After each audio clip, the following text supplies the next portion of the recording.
Bonjour à toutes et à tous pour ce 5e épisode du calendrier de l'Avent d'Au large biblique. Je sais que traditionnellement, les mages sont les derniers santons que l'on place dans la crèche après Noël ou le soir même. Mais beaucoup les disposent déjà un peu loin, les rapprochant au fur et à mesure de l'avancée de l'Avent. Et souvent, ils sont accompagnés de leur monture, généralement symbolique de leur origine, tout autant symbolique. Un éléphant pour celui qui vient du continent africain, un cheval pour le second mage au type caucasien, comme on dit, et un chameau pour celui qui vient du Proche-Orient, à moins que ce ne soit un dromadaire. Lequel aurait-ce bien pu être ? Le chameau, qui possède 2 bosses, trouve son origine en Asie centrale, où il sera domestiqué vers le 4e millénaire. Son cousin, le dromadaire, est lui aussi un camélidé, mais qui ne possède qu'une seule bosse. Originaire de la péninsule arabique, la domestication de ce vaisseau du désert s'est développée au cours du 1er millénaire avant Jésus-Christ pour atteindre l'Afrique saharienne depuis le Nil et le nord de la Mésopotamie.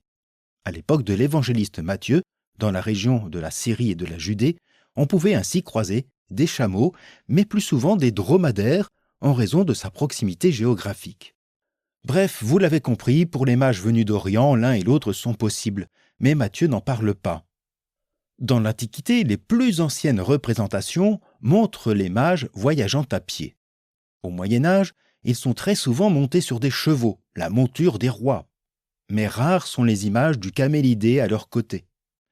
Il faut chercher chez Giotto, au XIIIe siècle, ou chez Andrea Mantegna, au XVe siècle, pour voir des dromadaires et des chameaux aux côtés des mages.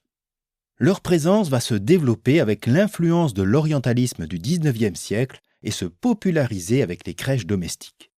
Et pourtant, le dromadaire, gamal en hébreu, kamelos en grec, souvent traduit par chameau, est un animal biblique, et il aurait bien toute sa place dans nos crèches.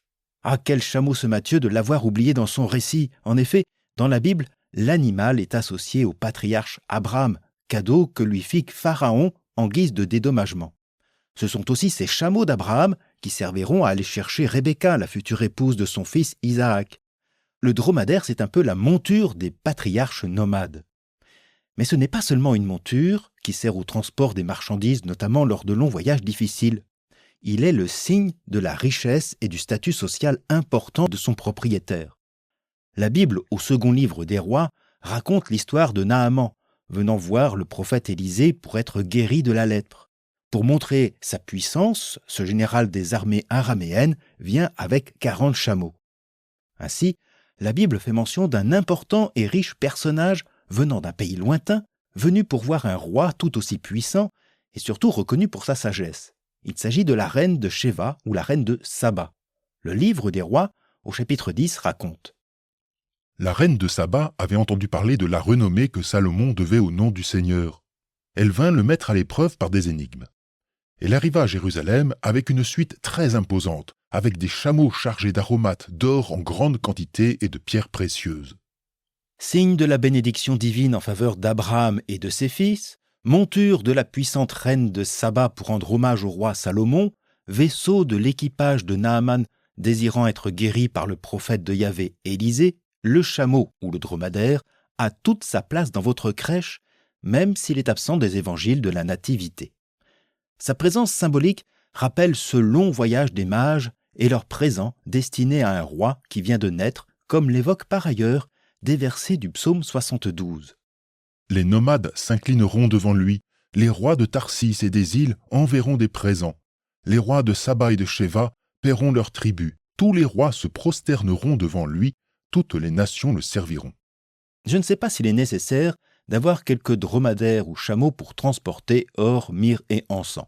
Et à ce propos, pourquoi ont-ils fait ce long voyage ?